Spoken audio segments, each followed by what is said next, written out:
Assalamualaikum warahmatullahi wabarakatuh. Selamat siang Bapak dan teman-teman semuanya.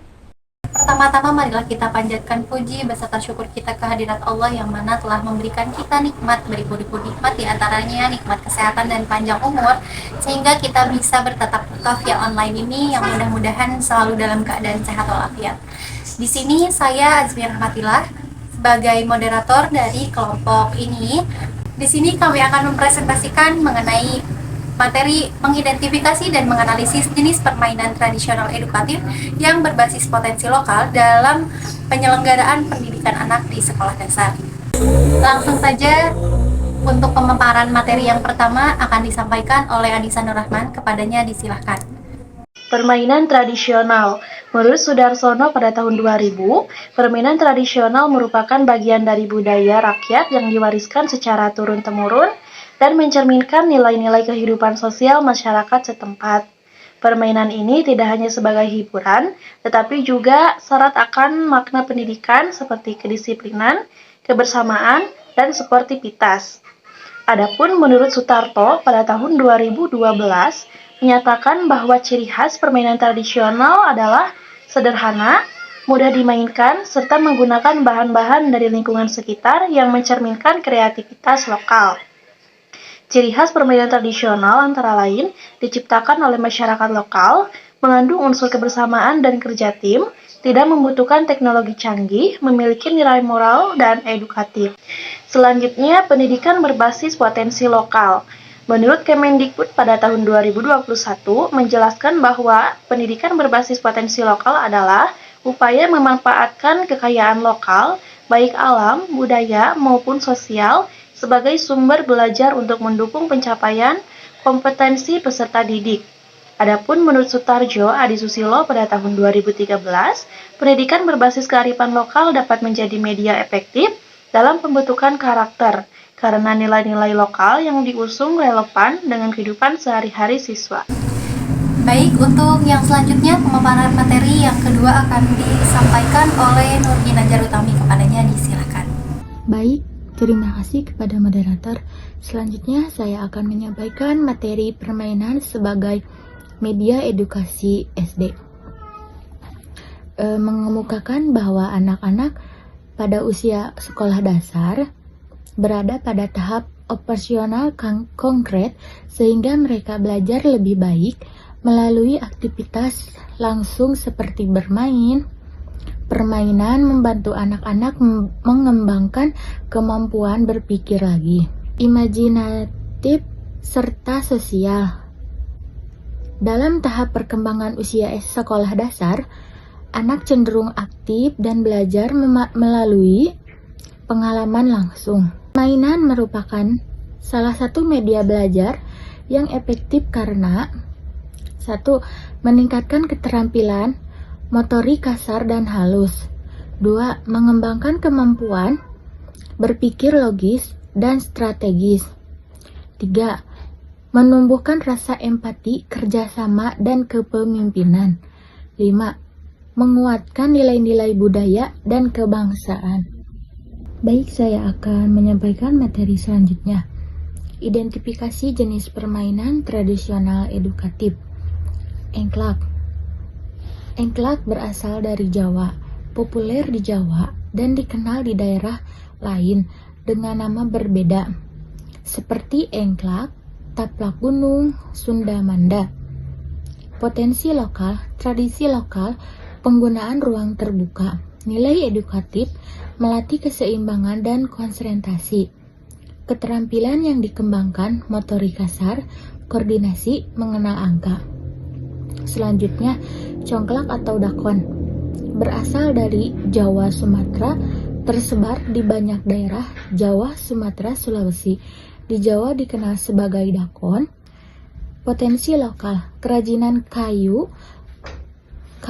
lokal, biji-bijian alam atau batu. Nilai edukatif, meningkatkan kemampuan berhitung dan strategi. Keterampilan yang dikembangkan, logika, matematika, motorik, halus. Baik, untuk yang selanjutnya pemaparan akan disampaikan oleh Zara Salsabila, kepadanya disilakan. Selanjutnya gobak sodor, asal daerah dari Jawa Tengah dan populer di berbagai daerah. Nama sodor merujuk pada penjaga garis. Potensi lokalnya nilai gotong royong dan kekompakan. Nilai edukatif mengembangkan kerjasama tim dan ketangkasan. Keterampilan yang dikembangkan sosial emosional, strategi, dan kecepatan. Yang selanjutnya bentengan, asal daerah populer di Jawa Barat dan juga dikenal di daerah lain. Tidak memiliki satu asal pasti, tapi sangat identik dengan budaya Sunda. Potensi lokalnya sportivitas dan gerak aktif. Nilai edukatif mendorong kepemimpinan dan kerjasama tim. Keterampilan yang dikembangkan adalah daya tahan, refleks, dan kerjasama. Dan yang selanjutnya pemaparan materi akan disampaikan oleh Salma Salsabila. Kepadanya dipersilahkan. Baik, perkenalkan nama saya Salma Salsabila. Untuk materi selanjutnya yaitu tentang identifikasi jenis permainan tradisional edukatif. Berikut adalah beberapa contoh permainan tradisional edukatif yang berbasis potensi lokal dan relevan untuk diterapkan dalam kegiatan pembelajaran. Yaitu yang ke-1, lompat tali. Asal daerah dari Jawa, potensi lokal, kreativitas anak membuat tali karet. Terus nilai edukatifnya itu meningkatkan kelincahan dan irama gerak. Untuk keterampilan yang dikembangkan di sini ada motorik kasar, ritme, dan daya tahan. Untuk yang kedua, oray-orayan asal daerah Jawa Barat atau lagu, dan permainan ini umum di seluruh Indonesia tanpa satu daerah asal tertentu. Potensi lokal, lagu rakyat, dan kebersamaan. Untuk nilai edukatifnya meningkatkan interaksi sosial dan ekspresi. Untuk keterampilan yang dikembangkan ini imajinasi, kebersamaan, dan keberanian. Mungkin segitu yang saya sampaikan. Saya kembalikan lagi kepada moderator. Untuk yang selanjutnya akan disampaikan oleh Bayu Senoanji. Kepadanya disilahkan. Nah, selanjutnya ada petak umpet untuk jenis permainan tradisional edukatif yang akan diidentifikasi. Nah, petak umpet ini bersifat nasional dan memiliki karakter yang universal. Petak umpet dikenal hampir di seluruh wilayah Indonesia, bahkan ke negara-negara tetangga seperti Malaysia. Sehingga dapat dikatakan sebagai salah satu permainan tradisional yang lintas budaya. Hampir setiap anak di berbagai daerah pernah memainkan permainan ini. Potensi lokalnya, permainan petak umpet ini tidak membutuhkan alat khusus, sehingga sangat fleksibel dan mudah dimainkan oleh anak-anak. Potensi lokal yang menonjol adalah penggunaan lingkungan sekitar, seperti pohon, tembok, atau bangunan tradisional yang dijadikan tempat bersembunyi. Nah, petak umpet ini memiliki nilai edukatif dalam hal pengembangan kemampuan fisik dan sosial anak. Dari sisi motorik, permainan ini meningkatkan kelincahan dan irama gerak. Selain itu, anak-anak juga belajar tentang kerjasama, strategi, serta membangun komunikasi dan rasa percaya dengan teman sebayanya. Nah, keterampilan yang dapat dikembangkan dari permainan petak umpet ini, yang pertama itu ada motorik kasar seperti lari, bersembunyi, dan lainnya. Yang kedua ada irama gerak tubuh. Yang ketiga daya tahan fisik. Yang keempat interaksi sosial dan emosi. Nah, selanjutnya ada permainan egrang. Asal daerahnya, egrang merupakan permainan tradisional yang dikenal di berbagai daerah di Indonesia, terutama di Sulawesi dan Jawa. Umumnya alat permainan ini terbuat dari bambu yang tersedia secara lokal. Potensi lokalnya, egrang menunjukkan kearifan lokal dalam memanfaatkan bambu sebagai alat main yang sederhana. Nilai edukatif dalam permainan egrang ini sangat efektif dalam meningkatkan kemampuan keseimbangan, keberanian, dan kolaborasi atau koordinasi tubuh. Anak-anak belajar menjaga postur tubuh, melangkah secara stabil, serta mengatasi rasa takut terhadap ketinggian. Egrang juga mendorong perkembangan kepercayaan diri dan semangat kompetitif yang sehat.